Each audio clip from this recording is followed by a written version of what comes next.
Hi everybody, it's me, Ashley Brooke.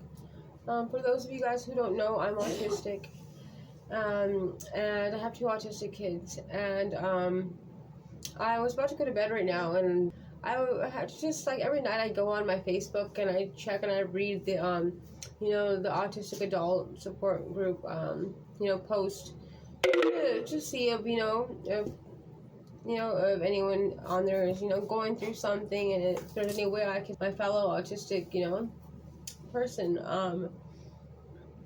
And I read this one post right now, and it really kind of like, my heart goes out to this person. I really related with this person's post. So these are the things that a lot of us don't talk about. I have my YouTube channel where I talk about, and my TikTok where I talk about, how I've overcome a lot of my challenges, and I talk about, empowerment for autistic adults and what works, what's been working for my kids and stuff like that. But I rarely share. Occasionally I'll share, my life experiences, in a deep way.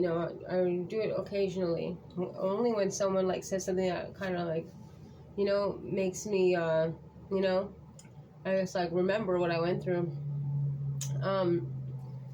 So this person, I'll just share a little bit of what they posted. I'm not gonna say their name just out of like confidentiality reasons. I don't want to, I didn't ask for permission, so if it was okay with them. But I'll just say the storyline.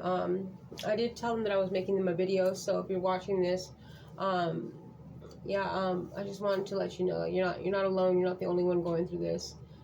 And hopefully we can support each other in having a healthy way of coping and dealing with this type of situation. So this person shared that they have a stepfather that just recently passed away, and this stepfather was the reason that they were kicked out of the house. So I guess a little conflicted in their emotions. I relate. I know it sounds dark and sinister, but really, if you've been, discriminated against by your own family in your own house, where you're supposed to feel the safest, shunned by the people that are supposed to love you the most, that's hurtful. And it leaves the young youth, especially autistic young youth, very confused and not really knowing where their sense of belonging is. It's really cruel to do that to people. So I totally get it, what they're sharing.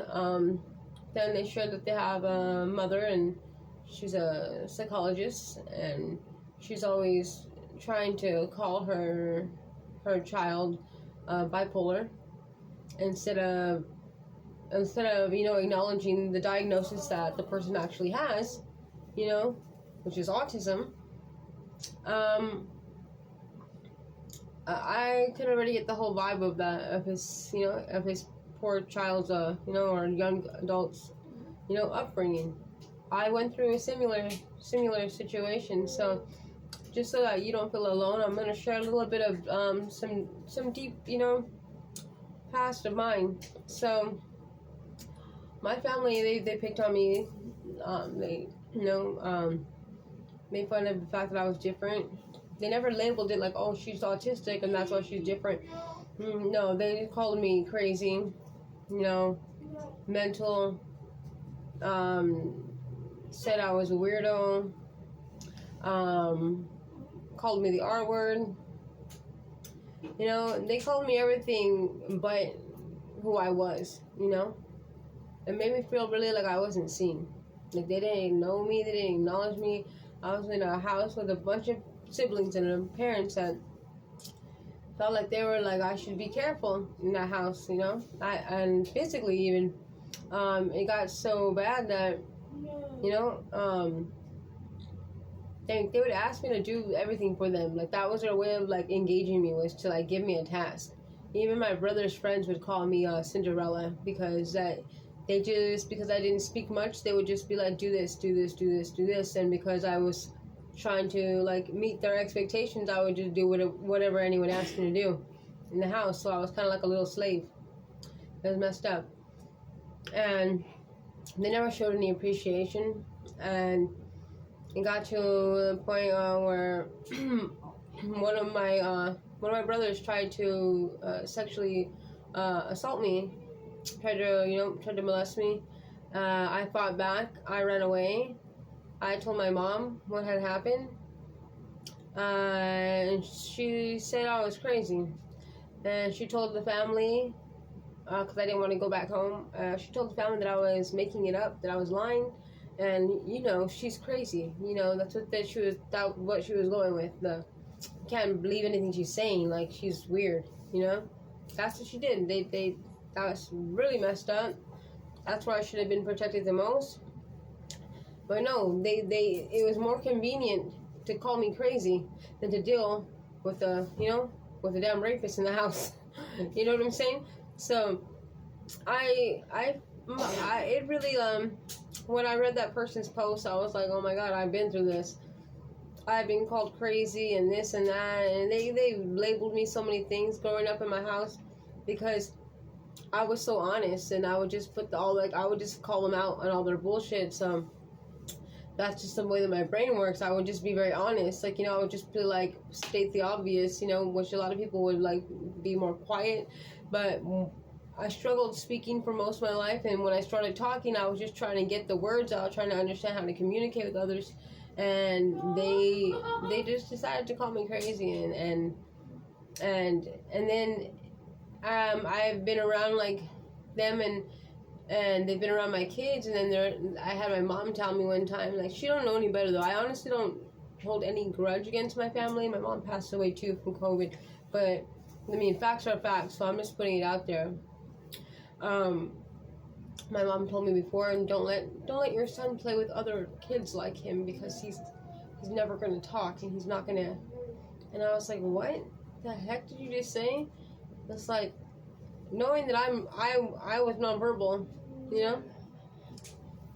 and she was just saying really mean stuff in front of my kids to me, and commenting on and never acknowledging, never calling it autism.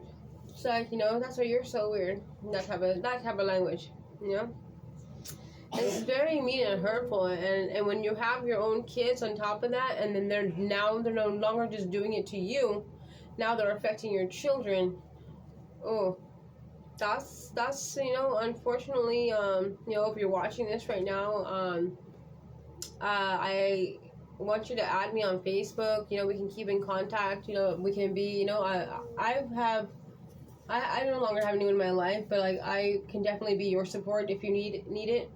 And what's most important is that you don't store this as like in anger. I heard your post, and it seemed kind of like you're hurt. And definitely you have every right to be hurt and bothered by this. It just I really want to make sure. That's why I say to friend me on Facebook. I just really want to make sure that it's not affecting you. It's not getting the best out of you. You're really, I'm sure, because you're autistic, and I have faith in my autistic fellows. We're a different breed, and we're good people. So I just would hate to see that kind of cruelty, make you, into a villain, because a person can only take so much, and it's like, that's what they're trying to do. They're trying to press you, and so they can be like, yeah, I told you they're crazy, so that they can hide their bullshit, all their mistakes, all their stuff.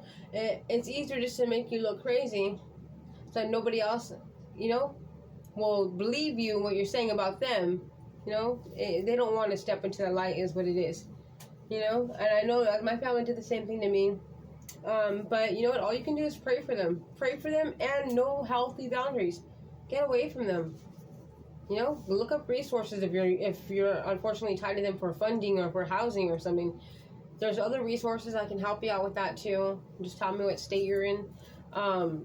Definitely, I do not like seeing an autistic person being shunned or mistreated by their family, because it happens more than we want to admit, and it happens more than it should. It's inhumane. It's really messed up. Almost cussed, but touches very close to home to me. And yeah, I'm here. Any way I can support you.